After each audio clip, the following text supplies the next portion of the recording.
Hello dear students, welcome to my channel. बेटा जी, आज के लेक्चर में हम कक्षा 6 की गणित कार्य पुस्तिका का अध्याय नंबर 13 करेंगे, जिसका नाम है रैखिक सममिति, लीनियर सिमेट्री। सिमेट्री का मतलब होता है बेटा ऐसी आकृतियाँ जो हर तरफ से देखने में एक जैसी लगे। जैसे मान लीजिए कि आप अभी फ़ोन पर ही इस लेक्चर को देख रहे हैं, तो इस तरीके से आप देख रहे होंगे। अगर मैं इसको बीच में ऐसे एक लाइन खींच दूँ फ़ोन में, ठीक है, बीच में, बिल्कुल बीच में, तो ये वाला हिस्सा, लेफ़्ट वाला हिस्सा राइट वाले हिस्से को पूरा पूरा मोड़ने पर ढक लेगा। तो ये आकृति में रैखिक सममिति कहलाएगी, सिमेट्री कहलाएगी, कि हर तरफ से भाई इस लाइन के दोनों तरफ देखने में एक जैसी जो आकृति लगे। देखो अभी पहले ही प्रश्न में ये क्या कह रहा है। और पहला प्रश्न शुरू करने से पहले मैं कहना चाहूँगी कि जिन बच्चों ने चैनल को अभी तक सब्सक्राइब नहीं किया है, सब्सक्राइब कर लें, अपने फ्रेंड्स को इन लेक्चर्स को शेयर करें।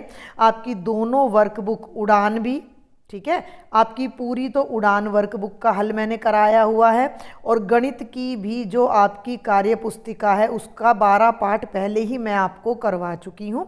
तो उनको देखने के लिए चैनल को सब्सक्राइब जरूर करें। अब देखें पहला प्रश्न। नीचे दिए गए चित्रों को ध्यान से देखें। देख लिया भाई, ये एक लड़की का चेहरा है, ये मटका है, ये बल्ब है, ये पत्ता है, ये तितली है, और भैया ये एक अंडा है। देख लिया। अब देखते हैं ये क्या कहता है।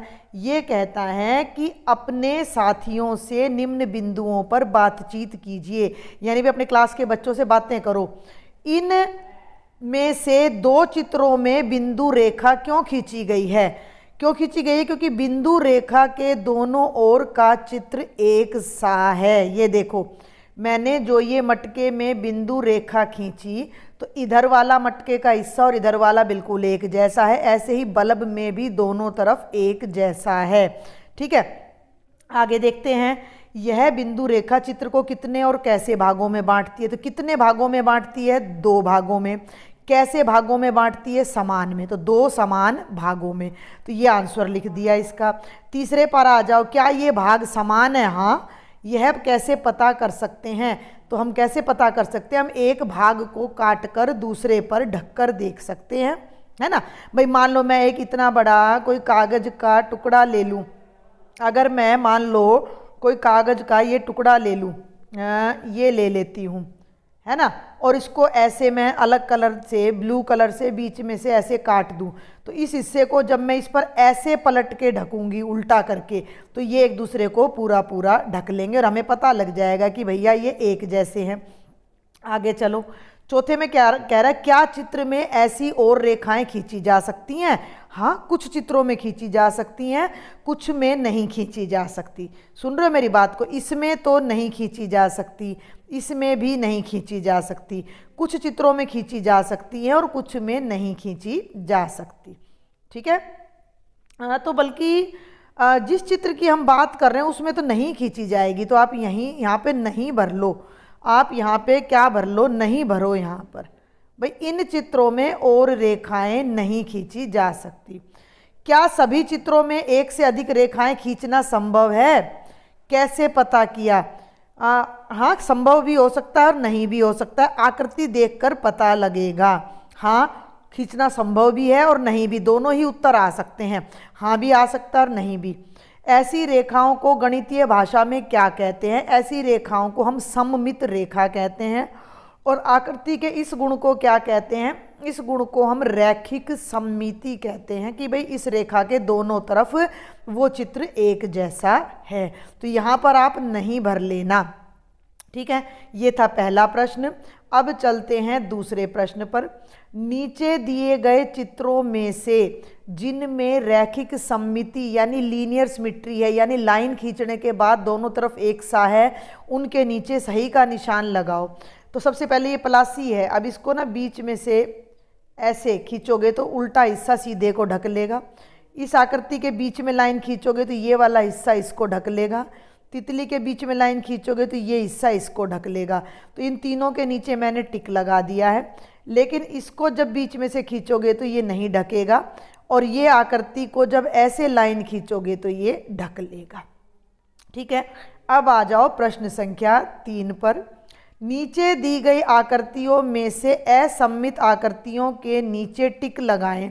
असममित यानी जो कहीं से भी एक जैसी ना हो, तो ये है असममित आकृति, ये वाली देखो, ये मैंने टिक लगा रखा क्योंकि जब इसको बीच में से लाइन खींचोगे तो ये हिस्सा और ये हिस्सा एक जैसा नहीं है और ये आकृति भी सममित नहीं है। तो जो आकृतियाँ देखो जरा असममित यानी अनसिमेट्रिक हैं, क्या आप उन्हें सममित आकृति में बदल सकते हो? यदि हाँ तो कैसे? तो देखो मैं थोड़ा सा चित्र को नीचे ले आती हूँ और मैंने यहाँ क्या लिखा है कि चौथी आकृति में नीचे वाले भाग का डिजाइन बदलकर, इसका डिजाइन ये है तो इसको भी ऐसा ही डिजाइन बनाना पड़े, यहाँ पर ऐसा ही गोल गोल, है ना, और इसका भी हम डिजाइन बदल दे तो हम इनको सममित आकृति में बदल सकते हैं। अब हम चलते हैं धन्य प्रश्न संख्या 4 पर। ठीक है, ये प्रश्न संख्या 4 है आपके सामने। ये देखो, नीचे दी गई प्रत्येक चित्र में कितनी सममित रेखाएं हैं उस चित्र के नीचे लिखिए। तो इसमें 0 सममित रेखा है, ये कहीं से भी एक जैसा नहीं है। इसमें 1 है क्योंकि देखो बीच में से जब मैं काटूंगी तो बायां हिस्सा दाएं हिस्से को ढक लेगा। इसमें 2 है, जब मैं ऐसे काटूंगी तो भी ढक लेगा ऊपर वाला नीचे वाले को, और ऐसे काटूंगी तो बायां वाला दाएं वाले को ढक लेगा। अब आ जाओ पर इसमें 5 सममित रेखाएं हैं, मैंने इनके नीचे लिख दी हैं। इसमें 2 हैं, एक ऐसे और एक ऐसे, और इसमें एक भी सममित रेखा नहीं है। अगले भाग पर आ जाओ, इसमें 0 सममित रेखा है, इसमें भी 0 है और इसमें 5 है क्योंकि देखो ऐसे खींचोगे तो ऊपर वाला नीचे वाले को ढक लेगा, हो गया। अब दूसरी लाइन ऐसे खींचोगे, तीसरी यहाँ से खींचोगे, चौथी यहाँ से, तो 5 सममित रेखाएं आ जाती हैं। तो ये थी प्रश्न संख्या 4। आगे चलते हैं प्रश्न संख्या 5 पर।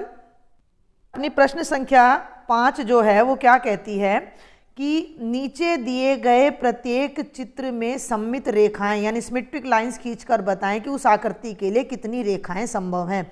मैं इसको थोड़ा बड़ा कर लेती हूँ। ये देखो पहला चित्र देखो, अगर मैं बीच में एक लाइन खींचती हूँ तो ये वाला हिस्सा इस हिस्से को ढक लेगा, तो इसमें केवल एक ही रेखा खींची जा सकती है। दूसरे भाग पर तो ये चित्र को ध्यान से देखो, तो अगर मैं बीच में से काटती हूँ तो ये ऊपर वाला और नीचे वाला हिस्सा एक दूसरे को ढक लेगा, तो इसमें भी एक ही सममित रेखा खींचेगी।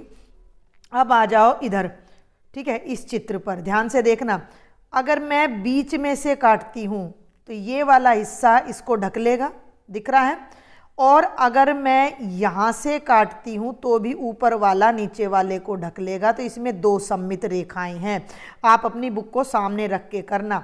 और इस वाले में कोई भी सममित रेखा नहीं है, 0। इस पे आ जाओ, ये त्रिभुज है, देखो थोड़ा मैं इसको अच्छे से समझाती हूँ। यहाँ साइड में अलग से त्रिभुज बना के दिखाती हूँ। तो ये समबाहु त्रिभुज है जिसकी तीनों भुजा बराबर हैं। बीच में से काटोगे तो बायां हिस्सा दाएं को पूरा पूरा ढक लेगा, ठीक है।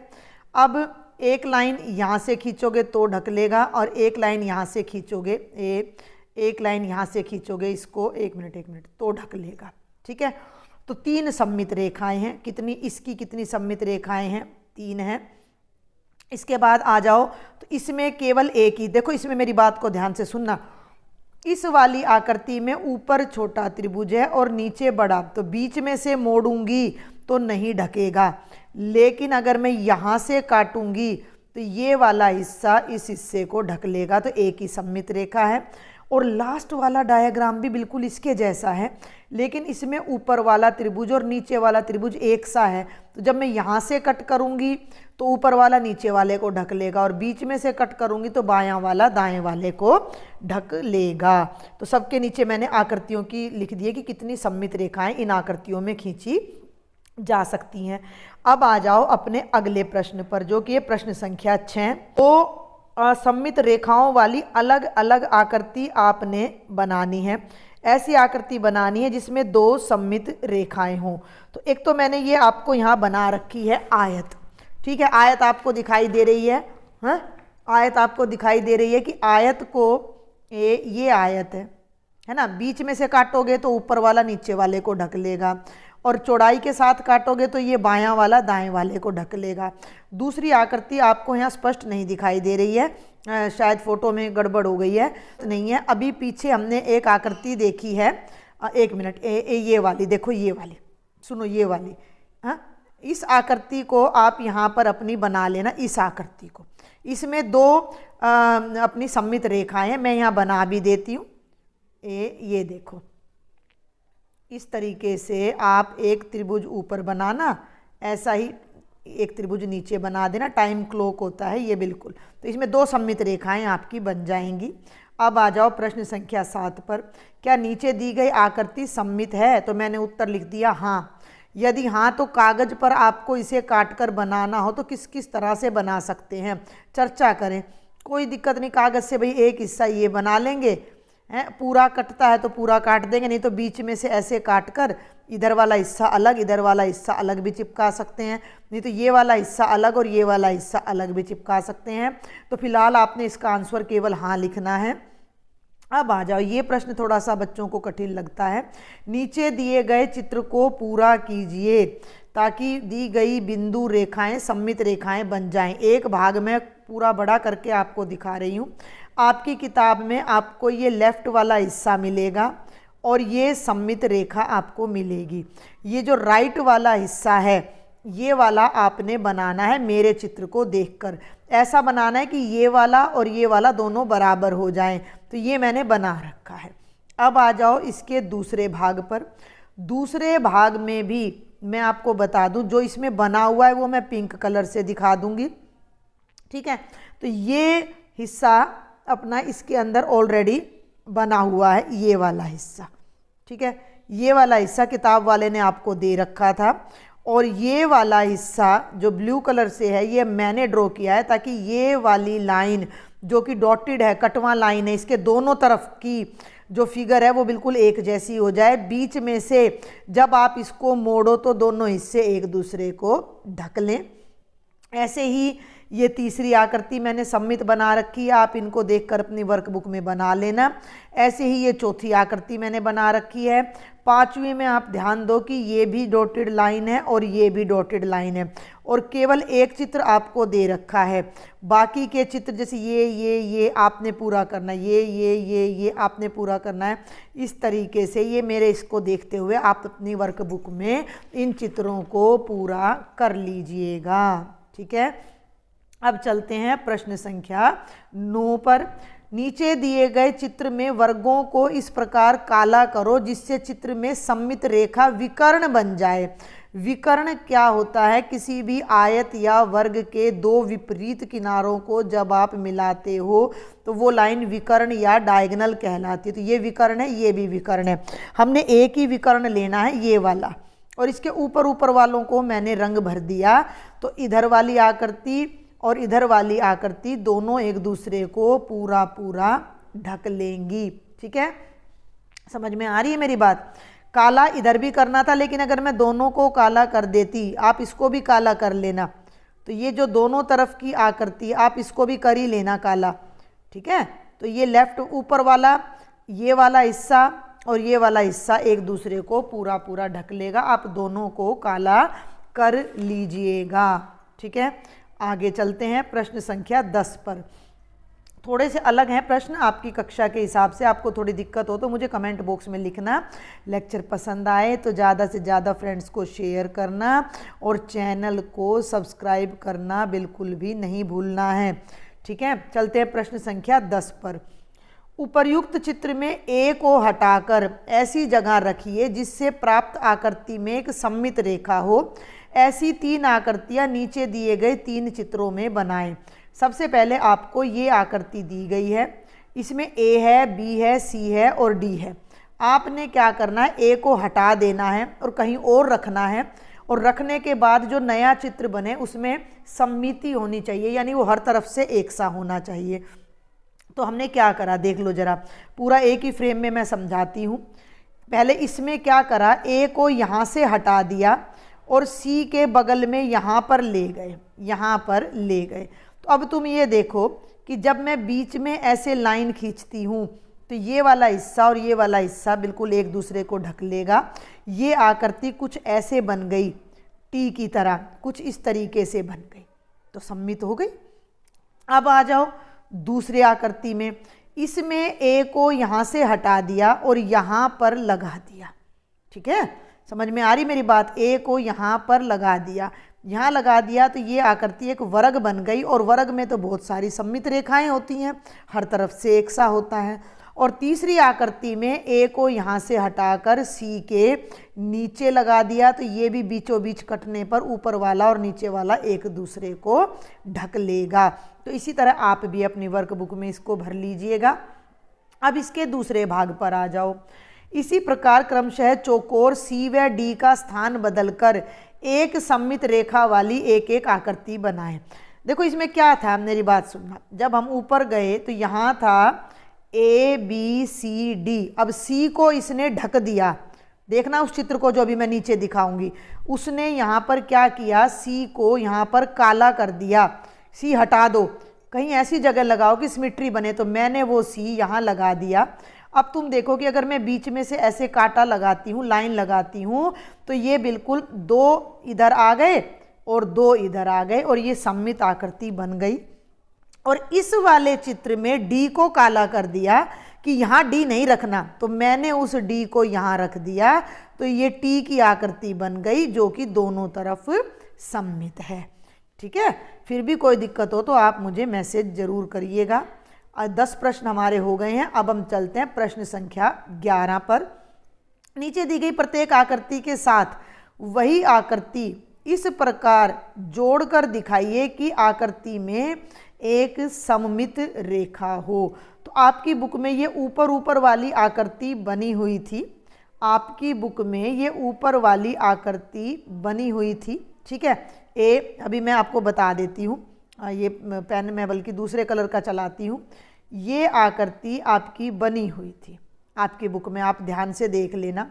और नीचे वाली आकृति को मैं ब्लैक कलर से ही आपको दिखाती हूँ। मैंने इस तरीके से ये आकृति पेंसिल से यहाँ बना दी। अब जब मैं इसको बीच में से काटूंगी तो ऊपर वाला और नीचे वाला एक दूसरे को ऐसे मोड़ूंगी ना उल्टा करके, तो एक दूसरे को ढक लेंगे। क्लियर हो गया। ऐसा ही दूसरे चित्र में है। दूसरे चित्र में भी ये तो आपको बना बनाया दे रखा था, ये तो आपको बना बनाया दे रखा था। क्लियर है। और बिल्कुल ऐसा ही चित्र मैंने यहाँ पर नीचे की तरफ बना दिया, मैंने यहाँ पर नीचे की तरफ बना दिया। बीच में लाइन खींचोगे, ऊपर वाले को नीचे की तरफ मोड़ो या नीचे वाले को ऊपर की तरफ मोड़ो, तो एक दूसरे को पूरा पूरा ढक लेंगे। और इसी प्रकार से ये थर्ड आकृति भी मैंने पूरी कर दी है। आगे बढ़ूँ। अब देखो प्रश्न संख्या 12। प्रश्न संख्या 12 को मैं करवाने के लिए आपको बॉक्सेस की मदद से अभी करवाती हूँ।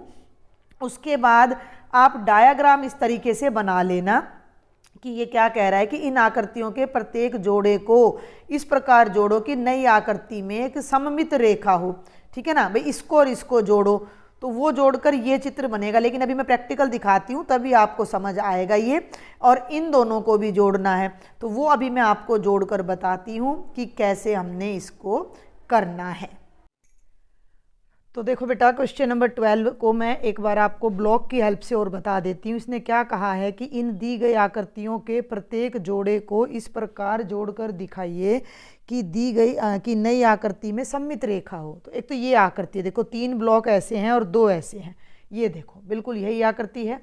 और ये इस तरह का आपका एक सी शेप में ये वाला ब्लॉक है। दोनों ब्लॉक आपको दिखाई दे रहे हैं।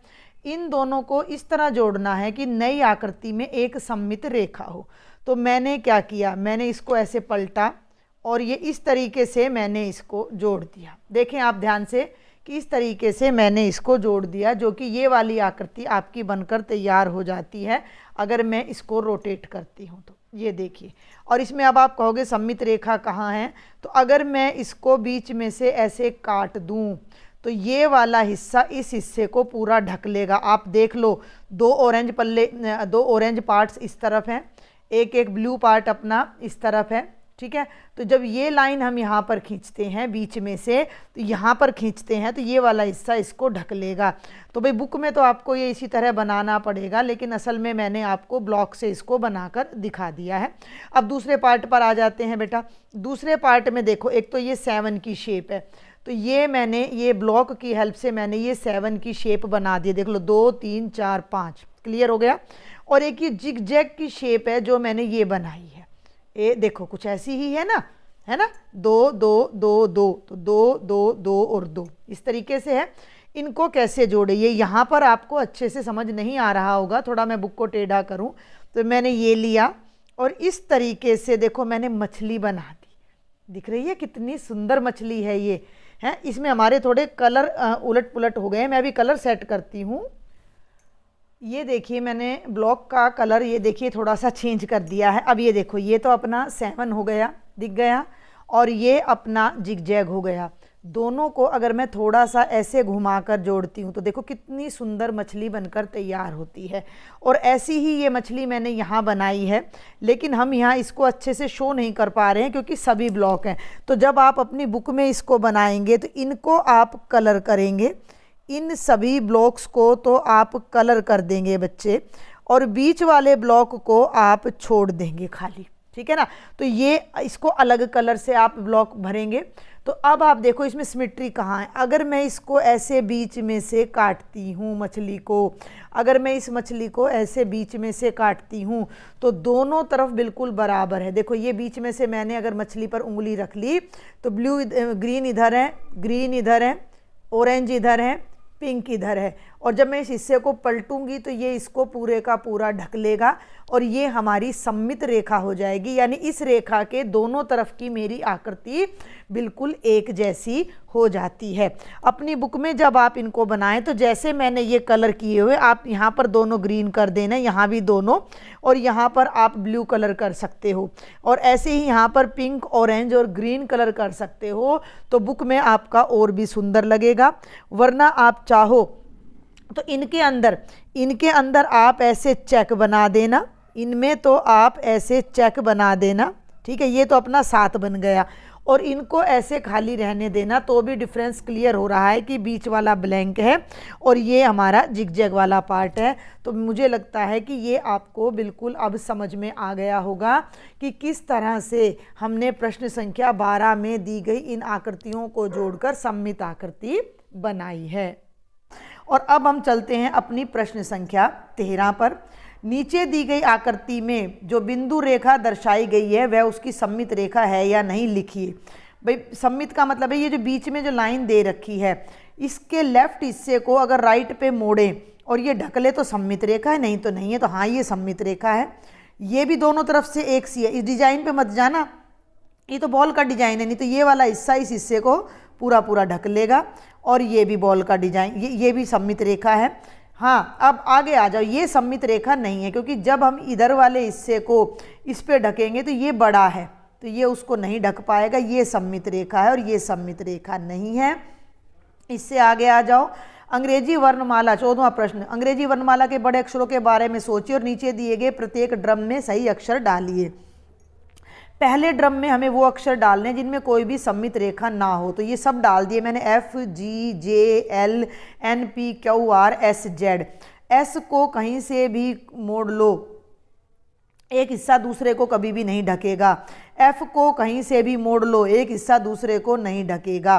तो वो सारे के सारे अक्षर मैंने इसमें डाल दिए। अब यहाँ वो अक्षर डालने हैं जिनमें केवल एक सममित रेखा है। अब जैसे A है, मान लो A है, ए को जब मैं मान लो अलग कलर ले लूँ, बीच में से काटूंगी तो ये अभी मेरा बिल्कुल बीच में से कटा नहीं है, ठीक है ना। मेरी बात सुनो ध्यान से, ये वाला ए मैंने बनाया और मैंने इसको ब्लैक कलर से बीचों बीच काटा। अभी भी बीच नहीं आ रहा ना, है ना, गड़बड़ हो रही है थोड़ी सी। ये देखो, तो बिल्कुल लेफ्ट वाला हिस्सा राइट वाले को ढक देगा। इसी तरीके से बी है, बी को ऐसे बीच में से ऐसे कट करोगे तो ऊपर वाला नीचे वाले को ढक देगा। तो ये वो सभी अक्षर हैं जिनमें केवल एक सममित रेखा है, और ये वो अक्षर हैं जिनमें केवल 2 सममित रेखा है। वैसे ओ है ना, जो ओ को हम जनरली ऐसे लिखते हैं ओवल, अंडे की शेप में, तो इसमें 2 ही सममित रेखा होती हैं। अगर ओ को गोल लोगे सर्कल की तरह तो उसमें अनंत रेखाएं होती हैं हर तरफ से। तो इनको आप अपनी वर्कबुक में, आई है ना, आई देखो ना, आई को बीच में से काटो या इधर से काटो, एक दूसरे को ढक लेंगे। तो ये मैंने सममित रेखाओं के हिसाब से अपने जो अल्फ़ाबेट्स हैं वो भर दिए हैं। और अब जल्दी से चलते हैं प्रश्न संख्या 15 पर। दो छोटे छोटे प्रश्न हो रहे हैं हमारे। नीचे दी गई आकृतियों में उन आकृतियों के नीचे टिक का निशान लगाओ जिनमें एक भी सममित रेखा नहीं खींची जा सकती। तो ये सीख लो, इसमें तो खींची जा सकती, ये भी है, ये भी है, ये भी है, ये भी है, ठीक है। अगले में ये सममित रेखा है, लेफ्ट वाला राइट वाले को ढक लेगा। उससे अगले में ये सममित रेखा है, ऊपर वाला नीचे को ढक लेगा। इसमें ये दो सममित रेखा हैं। तो केवल जी ऐसा है जिसमें कोई भी सममित रेखा नहीं है। और अब लास्ट प्रश्न है ये हमारा, प्रश्न संख्या 16। कॉलम क में दी गई आकृति के नाम का कॉलम ख में दी गई सममित रेखाओं की सही संख्या से मिलान करो।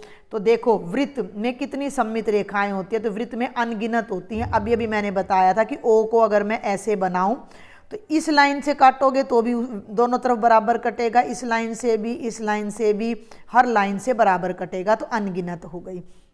आयत में कितनी होती हैं? दो। मैंने आयत का अभी बार बार आपको इसी लेक्चर में बताया है, आयत ऐसे काटो या ऐसे काटो, ठीक है। वर्ग में 4 होती हैं, क्योंकि वर्ग को बीच में से विकर्ण में से काटोगे तो भी ऊपर नीचे बराबर बनेगा। समद्विबाहु त्रिभुज में केवल 1 होती है और समचतुर्भुज में 2 होती हैं। तो ये अपना कंप्लीट था चैप्टर नंबर 13 रैखिक सममिति। कोई भी डाउट है तो आपने मुझे कमेंट बॉक्स में ज़रूर लिखना है। और अगर लेक्चर पसंद आए, हेल्पफुल लगे तो ज़्यादा से ज़्यादा अपने फ्रेंड्स को शेयर करें। और अगर अभी तक चैनल को सब्सक्राइब नहीं किया है तो जल्दी से कर लें, ताकि मेरे लेक्चर्स डलते ही आपको तुरंत मिल जाएं। Thank you.